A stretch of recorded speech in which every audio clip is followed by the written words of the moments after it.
కర్నూలు జిల్లా ఎమ్మిగనూరు నవోదయ కోచింగ్ సెంటర్లో దారుణం. 40 మంది నవోదయ విద్యార్థులను బాత్రూంలో దాచిపెట్టిన నిర్వాహకులు. ఎమ్మిగనూరులో నవోదయ కోచింగ్ సెంటర్లపై ఫుడ్ సేఫ్టీ అధికారుల ఆకస్మిక తనిఖీలు. విద్యార్థుల సంఖ్యను దాచేందుకు బాత్రూంలో పిల్లలను దాచినట్లు గుర్తింపు.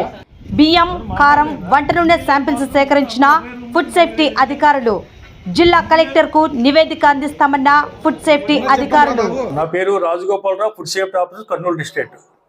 ఈరోజు ఉదయ్ కుమార్ అనే ఒక వ్యక్తి మన నవోదయ కాన్వెంట్ కోచింగ్ సెంటర్ మీద ఇచ్చిన కంప్లైంట్ అనుసరించి అక్కడ పిల్లలకు నాణ్యత లేని ఫుడ్ సప్లై చేస్తున్నారని చెప్పేసి కంప్లైంట్ అనుసరించి ఈరోజు ఎంక్వైరీకి రావడం జరిగింది.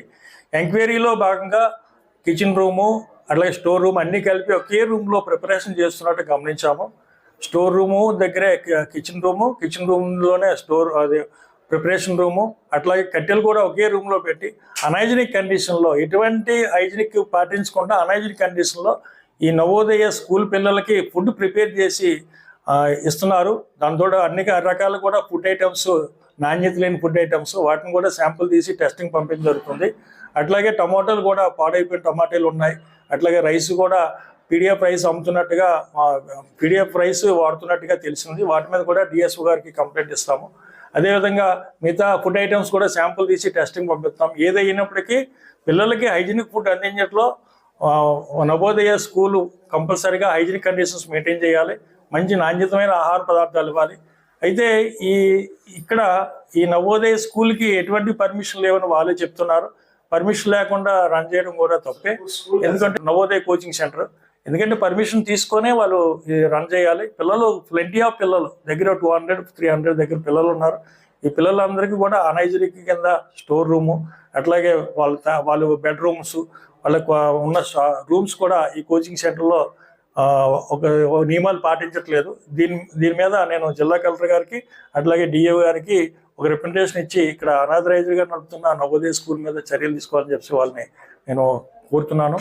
అదేవిధంగా ఫుడ్ ఐటమ్స్ మీద ఇమ్మీడియట్గా నాణ్యత లేని ఫుడ్ సప్లై చేస్తున్నట్టుగా మాకు ప్రాథమిక నిర్ధారణలో తేలింది. వాటిని కూడా టెస్టింగ్ పంపించి రిపోర్ట్ అనంతరం చర్యలు తీసుకుంటాము. పిల్లల్ని ఎంక్వైరీ చేయగా పిల్లలు మాత్రం పెడుతున్నారని చెప్తున్నారు, కానీ యాజమాన్యం భయపడి అట్లా చెప్తున్నారేమని మేము గమనించాము. ఏదేమైనప్పటికీ శాంప్లింగ్ టెస్టింగ్ పంపించి రిపోర్ట్ అనంతరం వారి మీద చర్యలు తీసుకుంటాం. సెంటర్ వాళ్ళని యజమాన్యాన్ని అడిగాము, ఎటువంటి పరిమితులు లేవన్నారు. నవోదయ కోచింగ్ సెంటర్ అని బోర్డు కూడా లేదు, పర్మిషన్ లేవని వాళ్ళే చెప్తున్నారు. ఎటువంటి పర్మిషన్ లేకుండా రన్ చేయడం అనేది తప్పేది. ఏదేమైనప్పటికీ నేను హైదరాబాద్ మన జిల్లా కలెక్టర్ గారికి, గౌరవనీయులు జిల్లా కలెక్టర్ గారికి, అలాగే డిఓ గారికి కూడా నేను ఇక్కడ కోచింగ్ సెంటర్ తాలూకా అకామిడేషన్ మీద, నేను ఫుడ్ మీద కూడా నేను వారికి రిపోర్ట్ చేస్తాను. ఏదేమైనప్పటికీ అనాథరైజ్డ్గా నడుపుతున్న నవోదయ స్కూల్ మీద ఉన్నతాధికారుల దృష్టికి తీసుకెళ్ళి నవోదయ కోచింగ్ సెంటర్ల మీద చర్యలు తీసుకోమని చెప్పి నేను డిఓ గారిని, కలెక్టర్ గారిని కోరుతాను. 200 పైనే ఉన్నారు, 300 వరకు ఉన్నారు పిల్లలందరూ కూడా. పిల్లలు కూడా హాస్టల్ ఫెసిలిటీ కూడా సరిగ్గా లేదు. ఫుడ్ కూడా సరిగ్గా నాణ్యతమైన ఫుడ్ సప్లై చేయట్లేదు. దానిలో కొన్ని సెకండ్ క్వాలిటీ ఫుడ్ ఉంది. వీటిని కూడా టెస్టింగ్ పంపించి రిపోర్ట్ అనంతరము యాజమాన్యం మీద, వార్డెన్ మీద చర్యలు తీసుకుంటాం. ఆఫీసర్ వచ్చారు, మీరు ఎక్కడో దాగుండి అని చెప్పించేది వాళ్ళందరూ వాష్రూమ్ రూమ్లో దాగడం, కానీ ఇదేదో అలా చేయకూడదు. పిల్లలందరూ ఒకే వాష్రూమ్లో పెట్టి వాళ్ళని బంధించడం అనేది మంచిది కాదు. అది ఎందుకంటే వాళ్ళు ఎందుకు వెళ్ళారని కూడా అక్కడ కోతులు కూడా ఈ చుట్టుపక్కల బాగా తిరుగుతున్నాయి. దాన్ని భయపడి వాళ్ళు ఏమన్నా పిల్లలు పరుగులు తీస్తే వాళ్ళకి ఇబ్బందులు ఉంటాయి.